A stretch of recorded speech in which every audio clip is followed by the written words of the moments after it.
Welcome to Isn't It Obvious, where things are obvious. That's going to be the intro. That's going to be the intro forever now. Right. No cold open, right? We're just going to go straight for it? So. No. We're already past it. Well, the cold opens don't exist anymore. We're 10 episodes in, and we don't have cold opens on those, so cold opens are dead. This is for us to loosen up and to get into it. Like... This is for us, which is why I applauded. This is why I applauded the organic. We were talking before we recorded because I think that's a benchmark in a lot of podcasts. Okay, so welcome to Isn't It Obvious?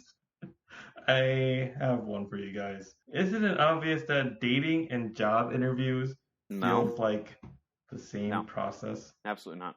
And experience? As an asexual, no, doesn't feel the same to me. But I assume it feels similar to people who are actually, seeking. I feel there's a lot more forgiveness in dating than there is in a job interview. Saying something wrong as like a passing comment in a date is a lot less impactful than saying something wrong at the interview. That might come up as an employee. There's a lot more forgiveness if you make some weird kerfuffle or a type of, social faux pas. That in the interview is a lot more detrimental than after you've been working at a place. But that is more forgiving in a dating situation if you have other aspects that keep you attractive. I don't know. I date bad, so I don't know what a good date is. I don't know what a good date is either. Like, I haven't done that since almost 20 years ago.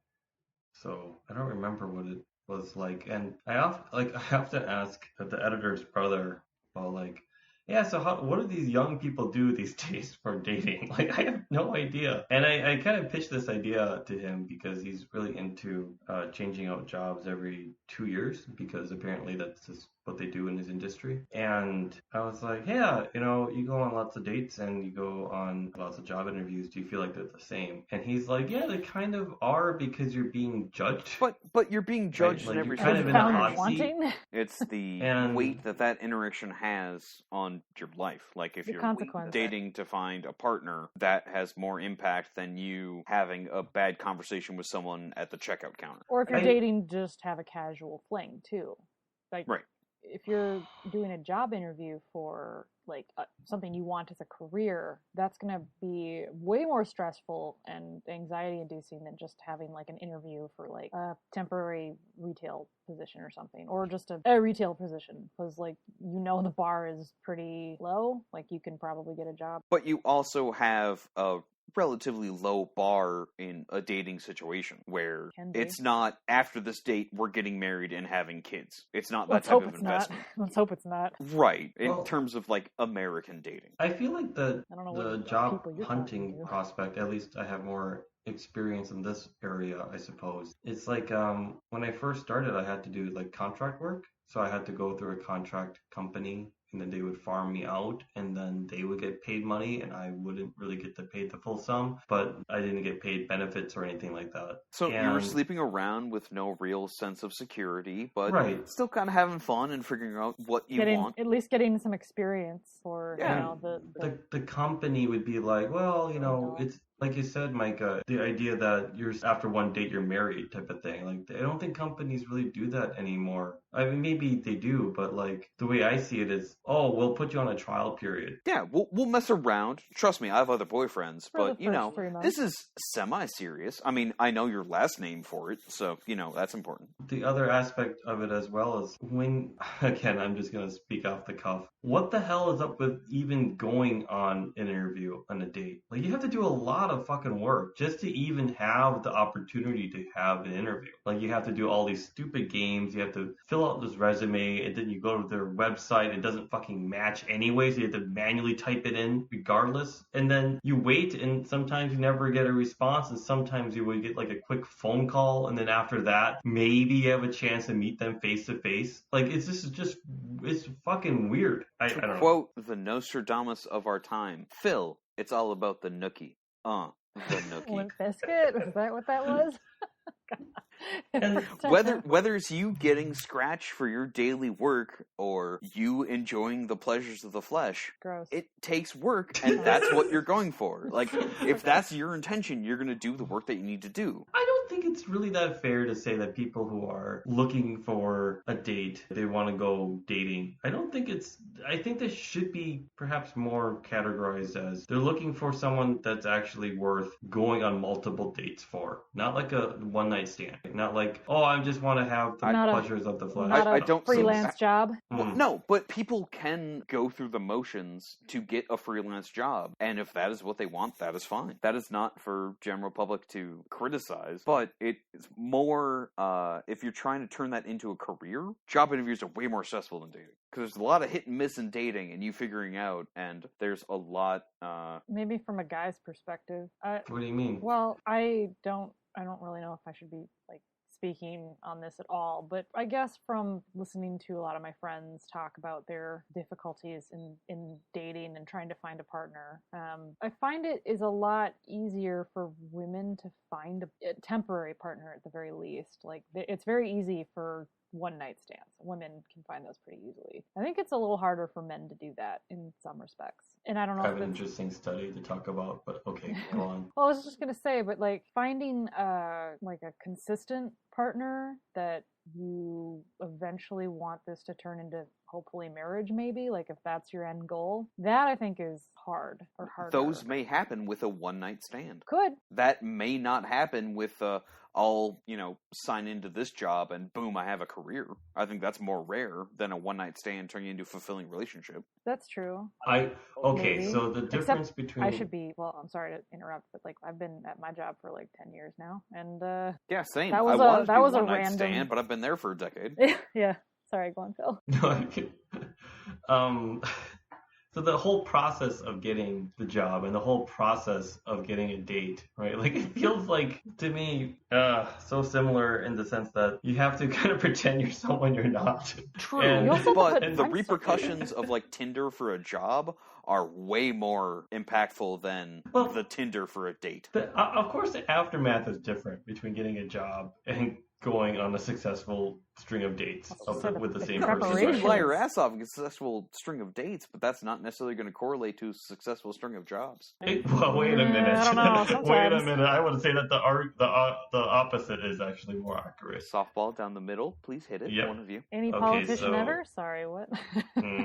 I feel like it depends on how good you are at lying. Yeah. Which is totally fair. If but people call you on your bullshit, and if you can get away with it or not. Yeah. I suppose if for careers it's more expected to jump around, I suppose. Not always. I think that it's more of the trend these days where every 3 to 5 years, you can jump and explore and have better bargaining power, right? Which is just more of the bullshit, because then it just helps you get to that next phone interview, which helps you get to the next, in-person interview. And then is every date merely a step to a better date? Yeah, that's another thing, is like at least with a job, in theory you're going up, right? You're getting more money for the work you're doing. Whereas But you can't apply that same type of progression to exactly dating. Because individuals are not like, there's not necessarily a positive increase of value there. In fact, there could be situations where you take steps back. Yeah. There's 2 studies I want to bring up, and I'll have to put them in the show notes. I don't put anything in the show notes. Is not what we do. But the one if we say we have a source, we have a source, and there are no footnotes. I put things in the show notes. Why? There was a study where for one of the dating apps, they asked 100 men and 100 women to see who is, on average, attractive. Like, what is the average attractiveness of this person? For 100 men that are looking for women and 100 women looking for men. And the math came out really funny where women would say like, oh, well, this person in the top 20th percentile, right? So that's average. And 80% below that is not worth my time. And so it's like, wait, that's not average, because you have 100 people, right? Average should be at 50. And like, oh, no. 80% of these capitalist people. average. Yeah, like this is capitalist average. That means those 20% have 80% of the income. Yep, this is the A's and B's. Everything else is failures. The supply and demand here is like... See, everything can be attributed to society. I am more picky. And it's like, okay, that's fine. It's what it is. So when I hear the stories about women saying something like, oh, well, it's really hard to find a good man. And I'm like, no, that's not true. It's really hard to find a good person. Yeah. Quick question. Is that the pejorative I've heard people say, I want to find a good man, or do you have specific examples of those type of conversations? I had an example with a structural engineer where I was in school a long time ago. Her response was like, it's really hard to find a good man. And my response is like, well, for engineering, like the goods are odd, but the odds are good. And she just laughed and she's like, yeah, that's basically it, right? And I'm like, well, I kind of flipped this question. It's like, what do you think that it is for men? Do you think that it's easy for them to find a good woman? And she's like, oh yeah, absolutely. I have so many friends that like are good women, and you know, like absolutely, there's so many out there. And I'm like, oh, but then why is it hard for these nerds to get a good? Because they're not in the top 20% or whatever. And then the answer is like, well, because women are looking for someone that has a good sense of humor, and insert cliche here. And I'm like, okay, I mean, fair enough, right? Like if that's what her interpretation is, I'm not going to deny that. Yeah, but it's not just that. I'm just kind of looking at it like, yeah, but you know, I think everyone's just kind of fucked here. Society. Yeah, it's, and I want to say that like, what am I supposed to say to this response? That like, oh, I'm going to trivialize your whole hardship of finding a good person because I think that it's harder for a guy. It's like, no, I'm not going to compare misery here. Yeah. It's clearly that finding good people is really hard. Yeah. It's the same for a job. It's absolutely hard to find good help. And like sometimes you are forced to settle to make ends meet. Right. But in an ideal world, you would hope that you don't have to for either a shitty job or a shitty spouse. I think that there's this book I want to reference. It's called The Power of Self-Discipline. It's the same author who wrote Eat That Frog. But Brian Tracy makes this mention that 80% of the people in the workforce, I think I mentioned this in the past, are just garbage. And 20% are actually worth your goddamn time. I think it's like 10%. And I think that's... There's a different theory on that. It was like 10% of everything is gold, and the rest of the 90% is trash. And that was like regarding like science fiction novels and stuff like that. What the hell was that? It was like Sturgeon's Law? Sturgeon's Law. Sorry, go on. In engineering, they call it like the Pareto principle. You'll see Elon Musk talk about it all the time. The Pareto principle is 80-20. 80-20, okay. Right? It's just a rule of thumb for them. And they've done studies where like car salesmen, the top 20% gain 80% of the revenue. They take the lion's share. Why? Well, because they're the top 20%. Well, that's a kind of circular definition, but fine. And in his book, he explains, look, I can't solve your problems here. Like, obviously, everything should be equitable, but I can solve at least one problem. You need to be at that top 20%. And if you actually gave a fuck about something, you can get there. And it's like, okay, well, I don't believe that's true, but you intrigued me. Please explain. But I won't tell you that until you give me $50. Bootstraps. Right. Like until you subscribe to my entire range of podcasts that talks about this and be a member. No. And even if you unsubscribe, we will still send you emails forever, every day. Forever. But at my work, not the work that I work at now, but in my life experience working at retail and other jobs, that 80-20 kind of is true. Like 80% of the people were slackers, 20% actually are the people that you have to, you can depend on, I should say. Like if you needed help, you would go to them. And that means because they actually gave a shit. Like they actually cared about their job.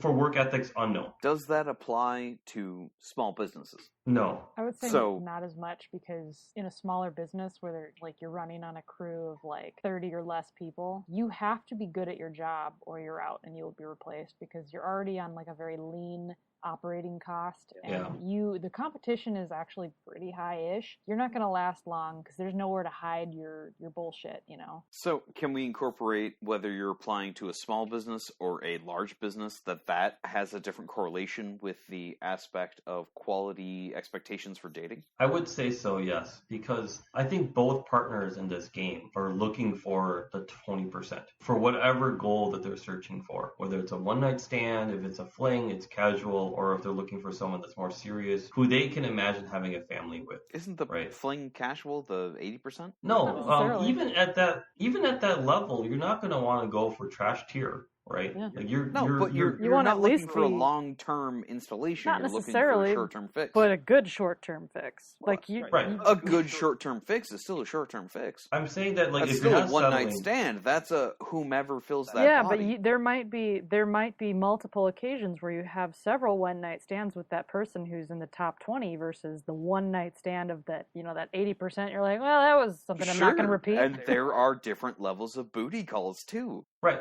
I would say Depends that how if you're not talking about settling or and desperateness, that is not a non-zero percentage we should imply to the scenario. Desperation is relevant. Desperation is relevant for both sides of dating, right? Because look, for whatever reason that I'm putting myself out there, I'm not attracting the 20% that I wish to have, and so therefore I'm going to be an angry incel and blame the whole society for it. No. Even though I deserve to have a thing. I deserve to have this because don't they realize that I have more to offer? I am a unique individual I'm a person. nice person.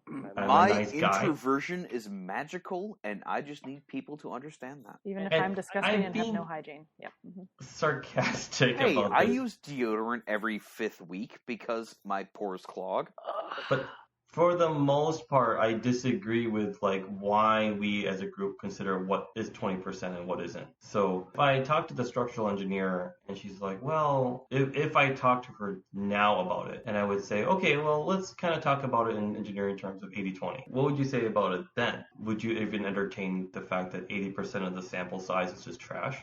Would you say that you would be okay to settle for that? Would you say that this is even worth your time? I think that the problem I have with this is that both people, the company looking for good help, they're trying to select the 20%, but they don't know who's lying. No. And the person who's looking for a one-night stand or someone they want to marry, they're still looking for their criteria, 20% willing to settle. And it's a lot easier to willing to settle for something of a one-night stand, but you don't want to settle. You want to go for at least 20%. I feel like that element is still there. You might settle for the short term. You might settle for the short term for both cases. You will only gamble if you have a chance of a 1-to-5 ratio. That's the only time you'll gamble.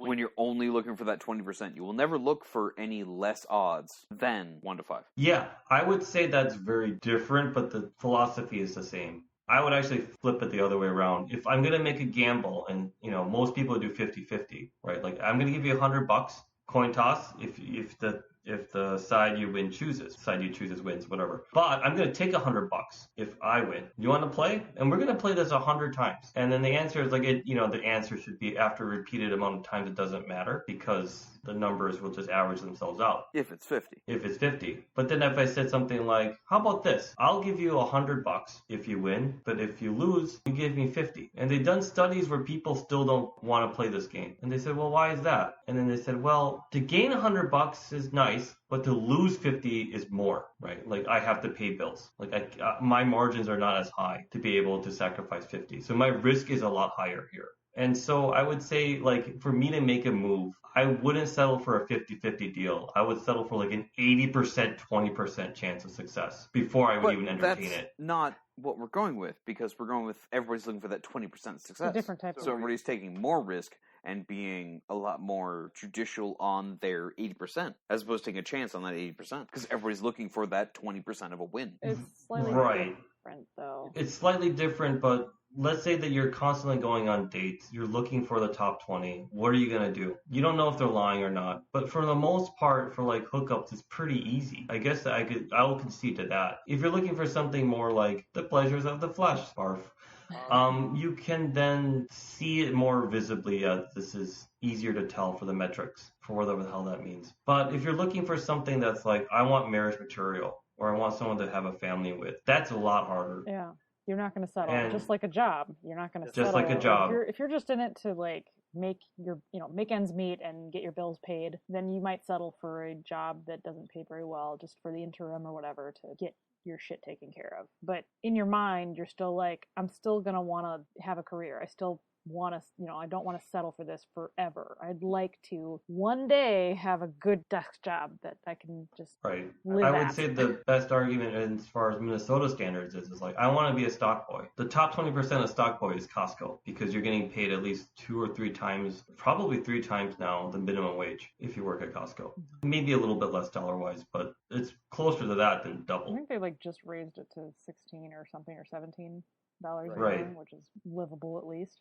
Or I could work at Walmart, which is poverty wages. But yeah, it is basically. Clearly, Like, yes. Same class, right? Same lightweight class. But top 20% is Costco, and bottom 80% it would be something like a Walmart, where they would help you fill out forms to get SNAP benefits. Mm-hmm. So what would you choose? Even in that category, you know what you want. Of course. Even if it's just a one-time thing, or like not a career, I just need money. Mm-hmm. That premise is everywhere, even from like, I want to have a career, I want to be a director, or I just want to have a nice quick job so I can make some bucks. You're still going to always hunt for it. Mm-hmm. Like, philosophy is the same for dating as it is for trying to get money. And it's the flip side is the same as well. Well, unless you right? don't want to marry and you just want casual flings for the rest of your life. No, but even taking whether you want casual flings or if you want your soulmate, but you're right, you still go for that 20. Those stipulations are still in the same gamble of that 20%. Yeah, you still want the best. Unlike businesses that may have a very finite, we're only looking for A, B, C, and D. You come to an interview and you go A, B, C, and F, out. Where on a date, A, B, C, D, and E are like A, B, Z, T? We can make it work. Let's see what happens. There's a lot more flexibility in dating because there is that human element and there isn't that soul, your time is this requirement type thing. It's far more interpersonal than a business situation. I agree on that one. I mean, you're still being judged by some metric and by some Every human interaction is judgment. Yep. Every human interaction is. But this seems they both seem kind of personal. Depends on how serious you're taking dating. Yeah, really. Because, everything in America is pointing you towards a job that makes money and that is your worth. Yeah. But that is not what you are in a dating situation. Oh, wait. Side note on that. As a woman, depending on what kind of family situation you grew up in or religious whatever, sometimes your measure as a woman is your ability to be a mother or to find a man. That's your lot in life. That is the measure of your success. You're going to have to repeat that because my internet was choppy. Agree with what I think you said and was recorded on your end. But to clarify, one more time. Say? Yeah, I'll repeat that. As a woman, sometimes, depending on where you're growing up, and how you're raised and what your family's philosophy was. Sometimes as a woman, your measure of worth is your ability to have children or find a man and get married. And that is your measure of worth. That is your success. I don't think that's the same necessarily for men. I feel like men have a different type of sexism where they're meant to support the family. Yeah. Yep, and that's the alternate side. But they're both bullshit, right? Mm-hmm. Like when people say, "Oh, I'm not a feminist, but I don't think that men should be the sole bread earners and that expectation still continue." And I'm like, "You're a feminist, you motherfucker!" Like, hey, I'm not a misogynist, but only men should lead our country. Blah. Blah.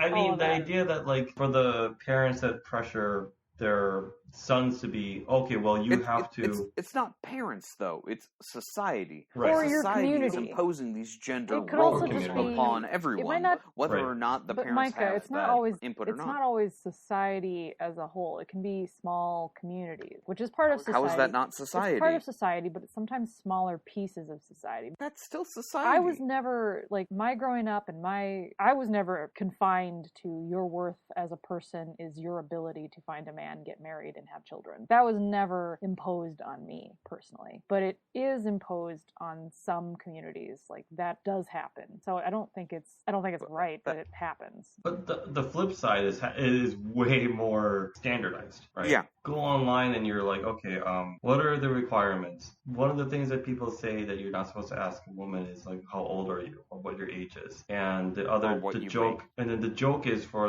you're not supposed to ask a man what they make. Like this is a stupid cliche joke, but I had an engineer who was about like twice my age, I guess, maybe 20 years older. He was in the dating scene and he was just kind of laughing. He's like, I've had women go up to me and they say, what do you do? And I'm like, I'm an engineer. And then she's like, oh, how much money do you make? And he's like, why would you want to know that? It's like, that's kind of a strange question to ask. It's kind of like me asking, well, how ready are you for you to give birth, right? Like, like, this is a very old-timey question. And she was very offended. Like, no, this is a very simple question. How much money do you make?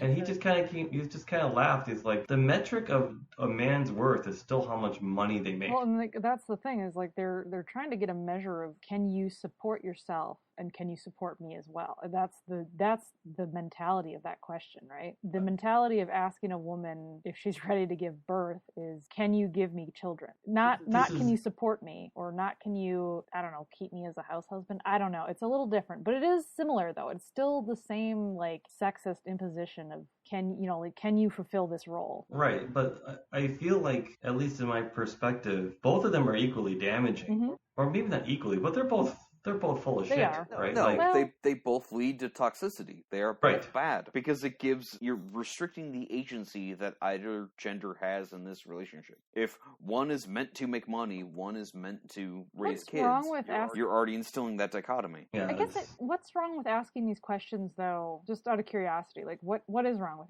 asking these questions? Like, not necessarily for your value of worth, but, I mean, because that ends up being what it ends up being. But it's the reason why.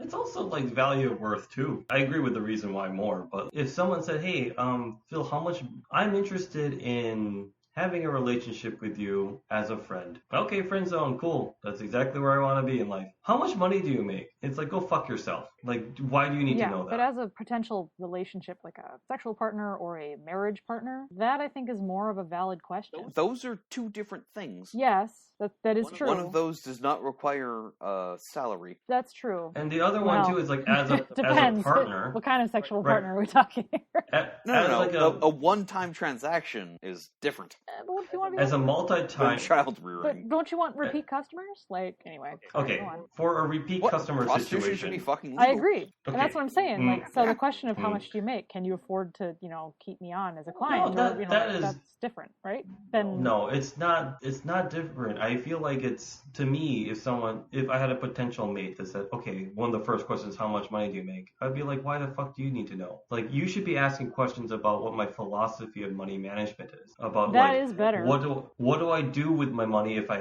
have it? What would you do if you had $1 million right now? Like, these are better questions. I would agree. But to ask you, like, well, how much money do you make? Because I need to know if you're financially responsible. It's like, you're not going to get that answer with any number I give you. That's true. And also, like, it shows the other person's hand. What the fuck? You're not going to be able to stand on your own 2 feet if you need to? Like, this isn't the 1960s old-timey cultural bigotry anymore. Yeah, you can get a job too. You can support you're yourself, a professional, right? I assume, right? Yeah. Like, if not, then, like, what the fuck are you doing here? I feel like that question of, like, oh, can you support me is it rubs me completely the wrong way. You wouldn't want a partner who is dependent on you. That's the difference. I wouldn't want a partner that is, if it's business, this is different. Yeah. Like, I have a business and you have a business and we need to merge. Okay, let's look at your financial disclosures. Like, I need to know. But this is not job application or dating, which is the crux of this conversation. Which is one of the things that I hate when you look for a job. They ask you what your credit score is. Like, why the fuck do you need to know what my credit score is to get this job? Yeah, but that's a bigger problem with capitalism. Right. It's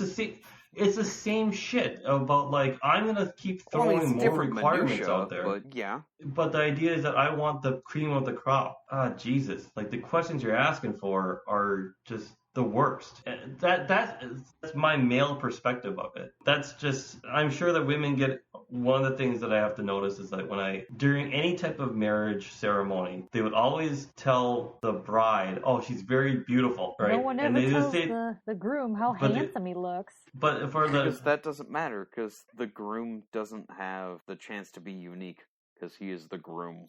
Because as men are taught from a very young age, from a old Midwest thing, it's the woman's day. It's the bride's day. It's their special time. That relic of, like, you compliment a woman on their beauty, but, like, I would hate to raise a kid that way. Like, oh, your only value of worth. Your first value of worth is how pretty you are. Not how industrious you are. Not, like, what your self-worth is. Not what your ambitions would be. Not what you can To quote the Swan Princess, is beauty all that matters to you? And then Derek replies, what else is there? Right.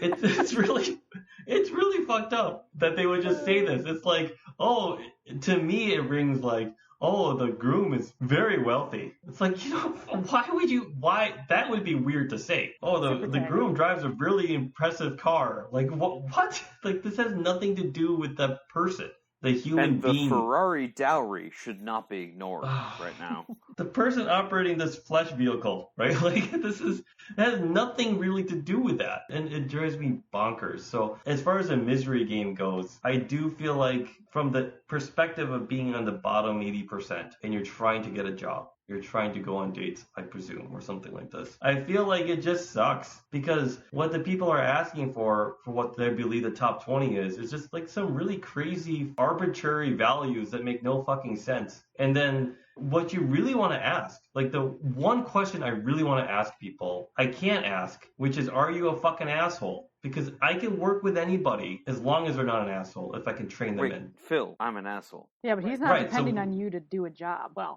and I'm not also going to actively... What do you think this is? He's not depending on you to do shit, except for show up and sometimes have a topic. Oh, that sounds like dependency. I'm not asking about how important my dependency is. Of the times have been canceled, who's the one who's usually not in it? I would argue that, okay, we're going really meta here, because this is a second job. This isn't even a job. Micah, you're not an asshole. You're working for free. That's true. You've often provided great content. I'm an asshole. Simply because I'm doing a service for you for free does not negate my asshole. Yeah, but you're not being an asshole. You are not an asshole to your coworkers. And I believe the listeners. You're right. Please, listeners, vote yes. That I'm definitely an asshole to both of you. No. Yeah, he does interrupt us a lot, but I also shut up. I also interrupt us a lot too. So no, we may be assholes in our personal life, but when it comes to this podcast, we're very serious when we're fuck around. And the second part is shit. That's our mission statement. We're very serious when we fuck around. No, definitely not. The second part is that, like, even when it comes to dating, I think, like, aside from just strange things like, oh, is she hot or not? Or how much money does this guy make? Like, that doesn't mean anything. It really should be, is this guy an asshole or not? Or is this girl an asshole or not? No, it depends. Are they hot enough to negate that asshole? That's the truth. Because that is a tangible thing. Or are they rich enough to where they're... No, hold on. Or if that's on the flip side. I'm saying that's also attractive. On the flip side, are they rich enough to... It doesn't matter how fiscally responsible they are. They have enough money where it doesn't fucking matter. Right? So, like, it's the same thing. The hotness and the richness. To me, they're never... Well, there's yeah, never to us who have... We'd prefer to have people who have higher moral values and are not assholes. And we have standards of what we're willing to put up with. Not everyone is like that, though. Some people will settle for hotness. Two of the three of us are single. One by intention and one by not.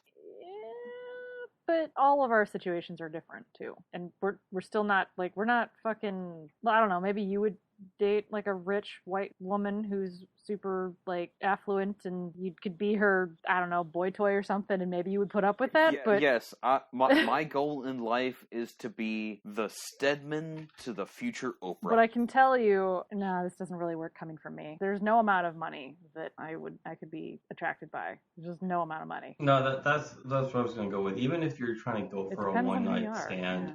And the person treats you like an ass. The guy is or girl is a complete asshole the whole time. Like, even for a one night stand, I would be like, that's really fucked up.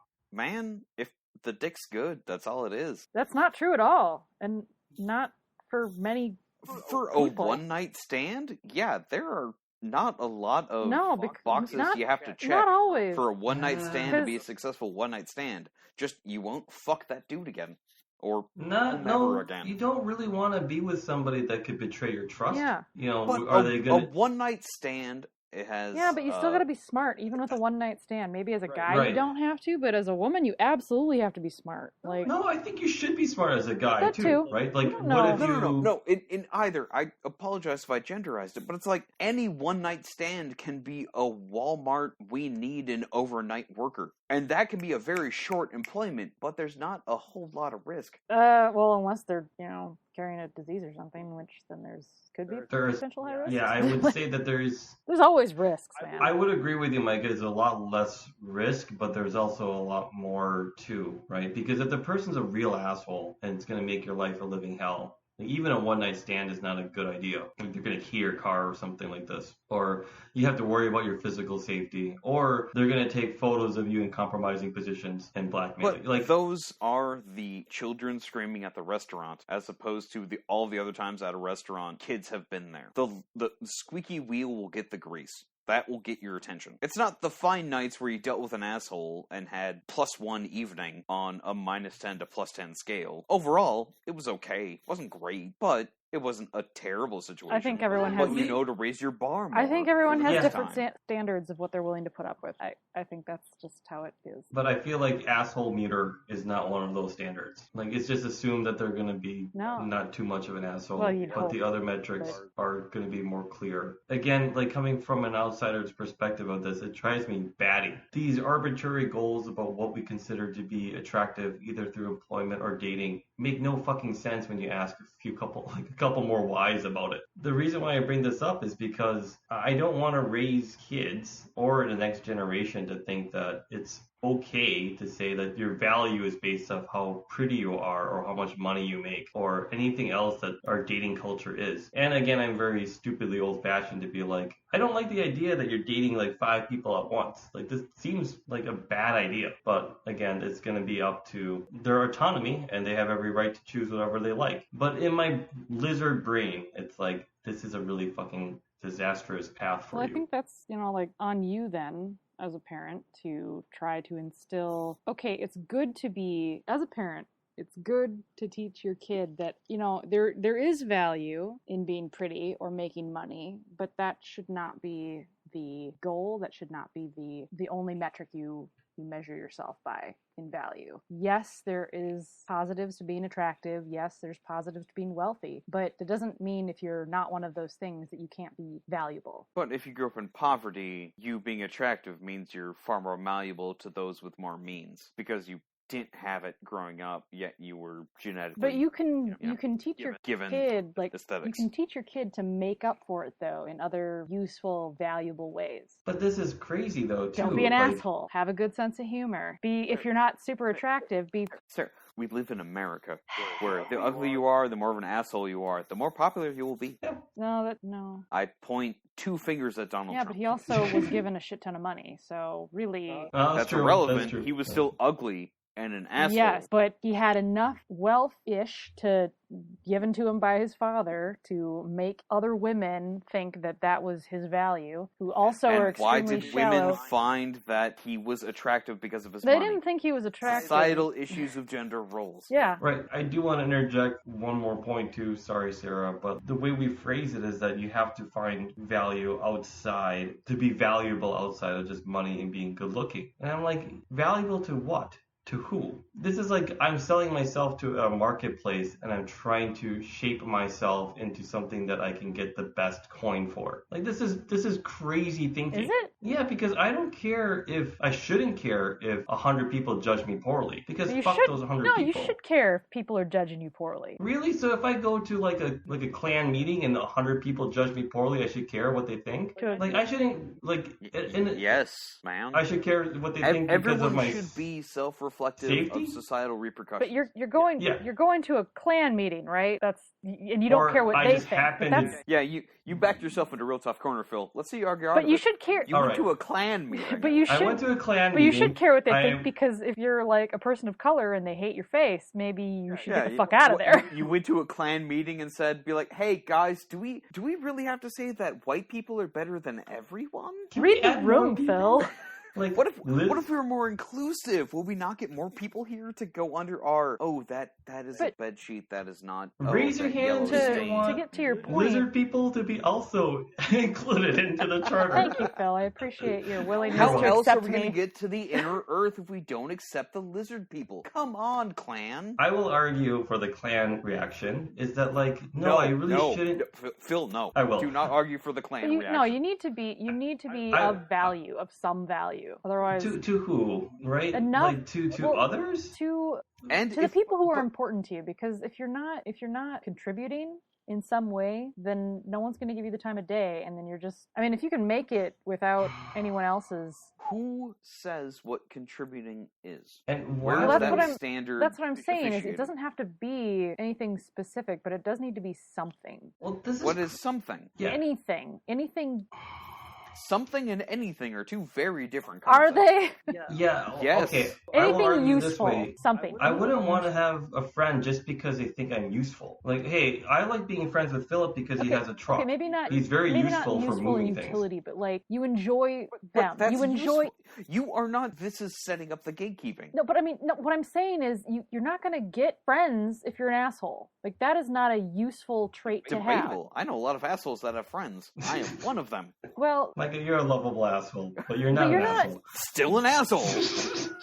I'm thinking like... You can't say lovable asshole, not an asshole. I'm thinking about hateful assholes who are like legitimately scumbags, scum of the earth assholes. You know, like these people don't deserve the friends that they may or may not have. Like, but who's judging that bar? The other people they hang out with. That's what I'm saying. Is they bring some value to that relationship, don't they? In theory. This is crazy though to think of it as like a business transaction. Isn't it though? Because but this is kind of why I think that dating I don't and hang out with you because you're boring, Phil. I hang out with you because you're funny. Yeah. If you weren't, I hang out with Phil because he's boring. Also, yes, thank you, Micah. I hang out with Micah because he's an asshole. But and also, my life is fucking exciting. You bring value to my life by existing. Thus, we are friends. If you didn't, we would not be friends. Does that make sense? No, other people don't have that level of that same benchmark for what a friend is. That's true. And some people, and that's what I'm saying is the putting all of your cards down in beauty or money is garbage. You can do that I agree with. But you can but have there are people that respond to that play. They do, and that's unfortunate. It is unfortunate, but that's the relationship that they want. But if that's it, if that's it for them and that's all they want, then fine, whatever. Let them live their lives. It's just kind of sad that they're missing out on all of the other values that exist. But they're happy. Who are you to critique their happiness? And this is where I go crazy, is because I don't want the next generation to think that like, oh, in order for me to be loved, I must have some value to others, right? Like, no. But no, the right response is, in order for me to be loved, that's not how you want to start this question. In order for me to be loved by others. Like, why are you starting this question this way? This is strange. Like, your question should be more like, what do I want to do in my short life here? And what do I want to do to insert mission statement to be to be what I consider to be happy? And then what do you need to achieve that? And what do I need to achieve that? And hopefully it's in the best benefit of many others, right? Like, I'm not, like, the only way I'm going to be happy is being an asshole. Well, now you're in a dangerous path. But you do realize that when you say, what do I need to do or be to achieve that, you're still assigning value, just in a backwards way, right? It's a distinction, though. It's because, like, it's more circular and internal. Like, what do I want to do to be happy? Well, I don't know. Like, there's a lot of books about this. I do like the way you frame it better. But there's somewhere we can go here. Yeah. But if you say, what do I want to do to be, like, what do I need to do to be loved? Well, I need to have value, because otherwise, if I'm not adding value, then people won't reciprocate. And like, wait, you're going down a wrong path pretty quickly. And I would say, like, for friendships or for things of this nature, it should be like, well, because I just enjoy your time. I enjoy hanging out. And that's as far as I can distill it. But like the metrics of, how I'm only going to date people that are going to be 6 feet or taller. Like, these are strange, fucking crazy ass metrics in my head. I'm only going to date someone that's this hot. It's like, what the fuck does that even mean? And then you flip the script, like, if I want to date somebody, I have to be this much in order to be meeting people in this strange band. Well, like, why are you caring what other people care about? Like, your goals need to be insular. You should care. If you want something from them, you should care. I'm sorry, this is sort of a businessy, transaction-y way to say it, but you should care. If you want something from other people that other people have, you need to deal with them. You can't just expect them to accept you as you are, necessarily. I mean, great if they do, that's awesome, then you don't have to, like, but just expecting someone to just be like, that's almost an incel way of thinking, sorry, but like, I want a woman, and I deserve one. Well, no, you don't just get to have a woman, right? Like, you need to do something too. You have to put in effort. You need to also, sorry to say, but if you want something, you need to deal. This is a transaction. But if people go through those interactions of, I need to be hot to find someone who makes enough money for me to live. Why is that not a valid way of finding a mate? It is a valid way. Clearly, it works. But you're criticizing it this whole time. I'm not. That you need to be productive of value. You need to contribute something. You need to be more than just being hot. If just being hot is your game plan. Well, yeah, if that's your game plan, I'm not saying you have to be anything else. If that's your game plan and that works for you, great, works. That's my argument here, is that if you tack your values about what other people think of you, you're going to get fucked. Probably. Pretty quickly. Because now you're going to be like, well, now I have to chase, what's the latest trend? Diversify your value.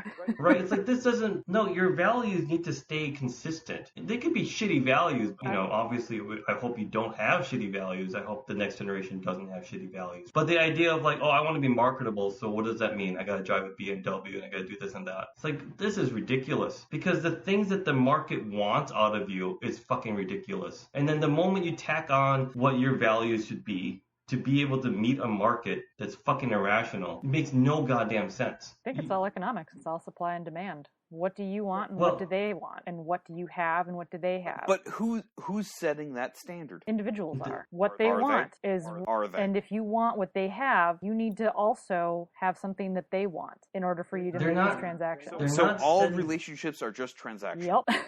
All of them. Yep. Every single relationship is just transactional. Even friendships. Cost-benefit analysis. I wouldn't... Even friendships. Everything. Every interaction. Yep. This is madness. Is it? Right? It's clearly not true. I'm just derivative. It is so nice to be on this side of the argument, Phil, as opposed to every other time when I'm on Sarah's end of this. And I'm like, do you guys not see how simple it is? And then both of you are like, no, you're wrong. It's nice to be on the side saying, no, you're wrong. I agree, Michael. We're very rarely on the same side. Maybe this is why I'm... Especially when I'm gobsmacked. I mean, Sarah, woo, this is perhaps me proving that I'm a lizard person again, but it's... And I'm just distilling this down to its very basic baseness. And this take, I think, is worse than a job interview. It's the same thing as dating. Well, no, it's all about, if it's all transactions, and then you're just looking for the right person for the right job. Sometimes you can negotiate. Yeah, I guess it's very similar. The worst possible transaction. I need a body to fill a position. Mm-hmm. Yeah. This is crazy thinking. I know you're trying to distill it, and you are distilling, I should say, to the barest component. But I think it doesn't. But I don't think you can distill it any further than I enjoy this person's time. And then it's like, well, why do you do it? It's like, well, because they provide this transaction, and the reason why they enjoy my time is that transaction, and so therefore it makes sense. It's like, no, I don't think you can go any further before the language breaks down. And so, but the problem is for dating, it doesn't work the other direction, because people say, no, I need to have these certain requirements filled. They need to be funny and charming, and they need to have dark hair and tall and mysterious, or whatever all the bullshit is. Or they need to be hot, and they need to be whatever value, having the ability to have children or something, right? Like, and so then when I say no, like, if you want to consider yourself to have value, do not hook it up to the crazy train, because that shit's whack. Your value should be something like respecting yourself, or having a good work ethic, or, you know, helping others, something like this, that you can have at least a success based off yourself. But if your success is and your values are going to be based off the crazy ass monkey marketplace, you're going to get fucked. Because even if you're a very successful celebrity and your values are, oh, well, I need 99% of the people to love me. It's like, you can't control that feedback. Like, they're individual crazy assholes. Why would you peg your happiness on a clan meeting? Why would you peg your happiness on crazy, irrational sons of bitches that are most likely mouth breathers and don't vote for their best interest, and yet you're going to say, I want my values to be able to and that's our, somehow that's mingle our with values. that. On the topic of voting, I will say that the crux of this conversation has gone awry. And we should end it now for the sake of the editor. Thank you. I agree. All right. Thanks, Mom. All right. Thanks, Mom. And editor. Apologies. And editor. 1 hour long. One and the same.